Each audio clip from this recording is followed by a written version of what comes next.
দিন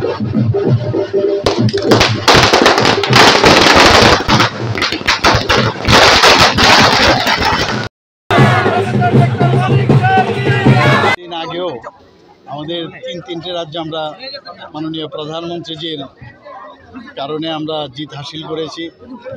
মধ্যপ্রদেশ, রাজস্থান এবং আমাদের ছত্তিশগড়।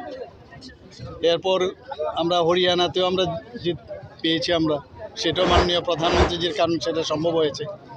অনেকে বারবার এই যে ইলেকশনগুলো হলো, অনেকে অনেক কথা বলেছিল যে হবে না হবে না, কিন্তু ভারতীয় জনতা পার্টি এবং মাননীয় প্রধানমন্ত্রীজির নেতৃত্বে যেভাবে কাজ হচ্ছে, বিকাশের উপর ভিত্তি করে, যেভাবে ডেভেলপমেন্টের উপর ভিত্তি করে যে কাজগুলো হচ্ছে, তার নিরিখেই কিন্তু মানুষ ভারতীয় জনতা পার্টি এবং নরেন্দ্র মোদীজিকে ভোট দিয়ে জয়ী করে।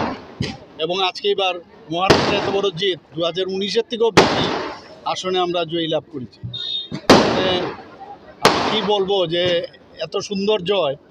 এবং মহারাষ্ট্রের জয় নিয়েও কিন্তু অনেকে অনেক কথা বলেছে, নিন্দুকেরা অনেক কথা বলেছে, কিন্তু আপনারা দেখছেন মানুষের কৃষকদের নিয়ে কথা বলেছে, বিভিন্ন এন্টি ইনকামেন্সি ফ্যাক্টর নিয়ে কথা বলেছে। সমস্ত ইস্যুকে এক সাইডে ঠেলে দিয়ে মানুষ ভারতীয় জনতা পার্টিকে এবং এনডিএ সরকারকে সেখানে আবার প্রতিষ্ঠিত করেছে। এবং এই জয় মাননীয় প্রধানমন্ত্রীজির জয়, এবং ওনার কারণে এটা সম্ভব হয়েছে।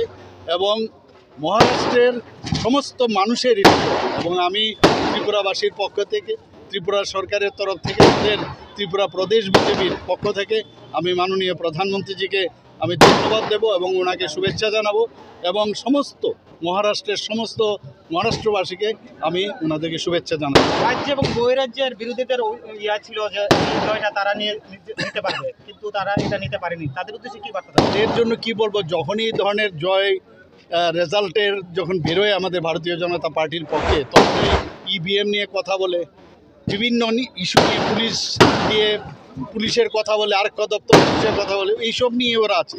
এগুলো নিয়ে মানুষ বুঝে গেছে ওদের সম্পর্কে মিথ্যা আশ্বাসন দেওয়া, রিজার্ভেশন নিয়ে এক এক সময় এক একবার কথা বলে, কিন্তু মানুষ বুঝে গেছে এগুলো মিথ্যাবাজি আর কিচ্ছু নয়। এবং এখানে যে কমিউনিস্ট পার্টি, এদের তো আর বলে লাভ নেই, এদের খুঁজেও পাওয়া যাচ্ছে না।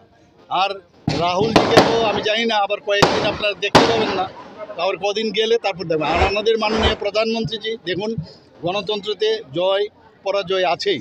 আমরা আজকে ঝাড়খণ্ডের মধ্যে আমরা পিছিয়ে আছি, আমরা বিরোধী পক্ষে আমরা আছি, বিরোধী দল হিসাবে আমরা ওখানে আত্মপ্রকাশ করেছি এবং ভালো আমাদের আসন সংখ্যা নিয়ে সেখানে আমরা কাজ করব।